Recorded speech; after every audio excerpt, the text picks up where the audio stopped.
Back during the presidential campaign, President Biden often reminded his audience about the significance of the words a president utters. He said, "The words of a president matter. They can move markets. They can send our brave men and women to war. They can bring peace." Well, his comments over the weekend has created somewhat of a stir. In fact, earlier today, when the president was unveiling his $5.8 trillion budget, he took questions from the media. And the questions were all about what he had to say over the weekend. As someone commanding one of the largest nuclear arsenals in the world, saying someone cannot remain in power is a statement of U.S. policy. And also, are you concerned about propaganda use of those remarks by the Russians? No and no. Tell me why. You have so much experience. You are the leader of this country. Because it's ridiculous. Nobody believes we're going to take down. I was talking about taking down Putin. Nobody believes that. Joining me now to talk about this is FRC's Executive Vice President, Lieutenant General Jerry Boykin, who spent the last 4 years of his 36-year military career serving as the Deputy Undersecretary of Defense for Intelligence. He was also one of the original members of the U.S. Army's Delta Force. He joins us by phone. General, thanks so much for joining us. Yeah, thanks, Tony. It's good to be with you. So, is it nonsense to think that president's words could be interpreted that America wants a regime change in Russia?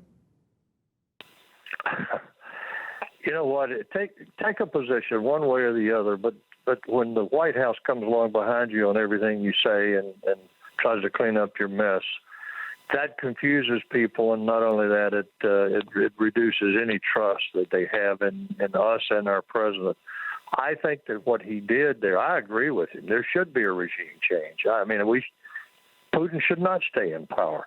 But that said, that was not the place to say that. And as I understand it, the script that was written for him did not have that in there. He was ad-libbing, and that is normally what he does. Is when he ad-libs, he always goes into an area that the White House has to clean up afterwards. I mean, I agree as well, but there's a certain, I mean, I'll be very candid. I've been praying that the Lord take care of Vladimir Putin so that the peace-loving people of Ukraine can have their lives back.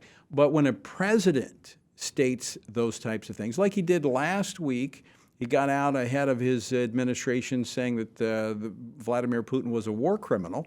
And the White House kind of came and cleaned that up, saying, well, that was just his personal remarks. But then days later, we saw that's the official policy of the administration. And when a president says something like this, you have to think maybe in closed rooms, there was discussions about whether or not we back a regime change. I mean, it's a legitimate conversation. It's a policy that we've not embraced as a nation, but you have to question whether or not those conversations have taken place.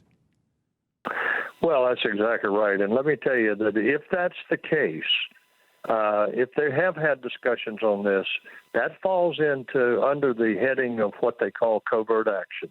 Covert action is something that is oversighted by Congress. It is something that it takes a great deal of planning and preparation. And, you know, the U.S. has been involved in that before. And during my time at CIA, I worked in covert action.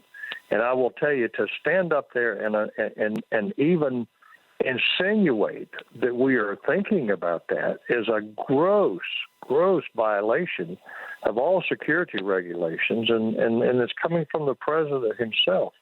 Now, look, Putin's not going to survive. I don't think Putin's going to survive. I think that Putin is done. And based on the people that I've talked to that are more knowledgeable than I am about this topic, they all agree that he can't survive now. I think what he's doing is trying to survive with the propaganda about having achieved all his objectives. Now he's going to shift his strategy. I think it's all propaganda.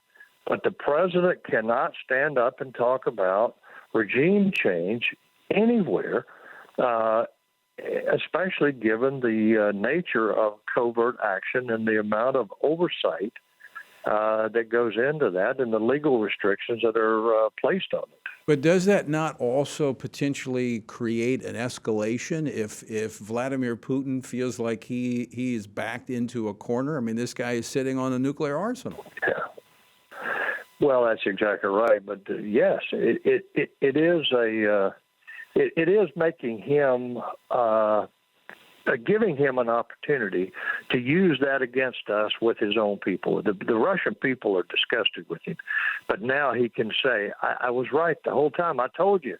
That's what they were after. They're trying to bring down our government. They're trying to destroy Russia, and they are masters of propaganda. And I think that what we did is the president just played right into his hands. And not only that, our allies are ticked off too. Our allies are very unhappy with us for doing that, because while they all believe the same thing, that Putin should go, it has really made any negotiations that they have, unilateral or bilateral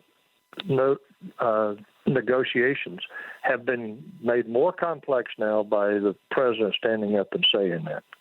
Very quickly, General, we're just about out of time. The Russian Defense Ministry basically saying they've completed phase one, regrouping. What's taking place? Are they at a standstill and facing the Ukrainian forces? Yeah, they are. It's a stalemate right now. You look.